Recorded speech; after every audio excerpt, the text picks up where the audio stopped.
Hi friends, food and सफर या चॅनलमध्ये तुमचे स्वागत आहे। आज मी तुम्हाला बांगड्याची फिश करी कशी बनवायची हे दाखवणार आहे। त्यासाठी लागणारे साहित्य आहे, मी इथे 4 मोठे बांगडे स्वच्छ धुवून व्यवस्थित कट करून घेतलेले आहेत।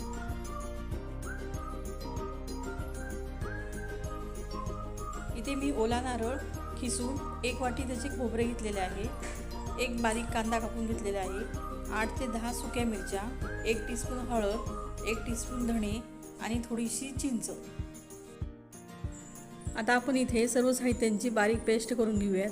त्यासाठी मी इथे घेतलेलं आहे ओलं खोबरं, धणे, चिंच, हळद पावडर व सुक्या मिरच्या। पॅन आता आपण गरम करून घेऊयात व 2 ते 3 चमचे तेल टाकूयात।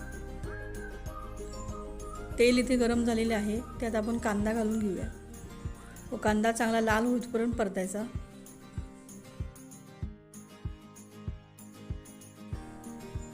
इथे मी 1 चमचा मीठ घालून घेत आहे कांदा मऊ होण्यासाठी।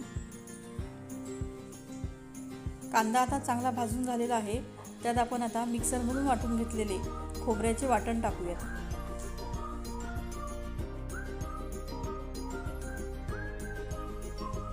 इथे आपण 1 ते 1.5 ग्लास पाणी घालून घेऊयात।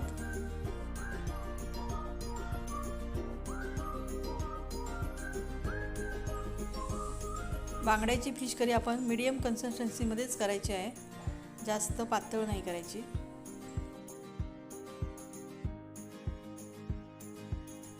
आता आपण याला एक उकळी काढून घेऊयात, एक 5 ते 7 मिनिटांसाठी झाकून ठेवू।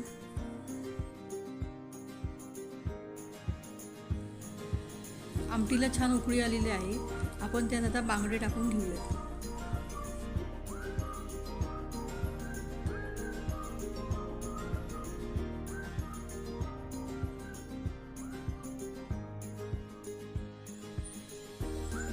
आता आपण 1 मिनिटांसाठी परत एकदा उकळी काढूयात।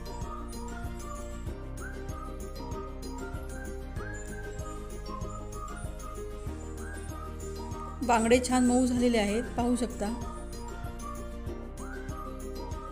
ज्यावेळेस आपण आमटी उतरवणार, गॅस बंद करणार, त्यावेळेस आपण ही त्रिफळ टाकायची आहे। त्रिफळाने वास छान येतो आमटीला आणि जास्त करून शक्यतो बांगड्याच्या आमटीलाच त्रिफळ टाकायची।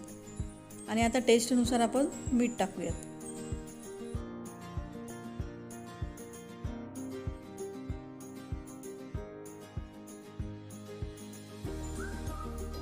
आता आपली बांगड्याची आमटी तयार आहे।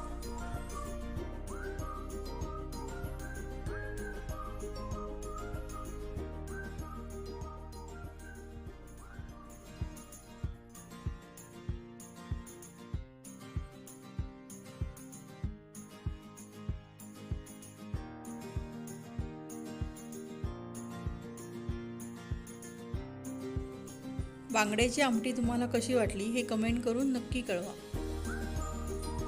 व्हिडिओ आवडला असेल तर लाईक, शेअर आणि सबस्क्राईब करायला विसरू नका। थँक्यू।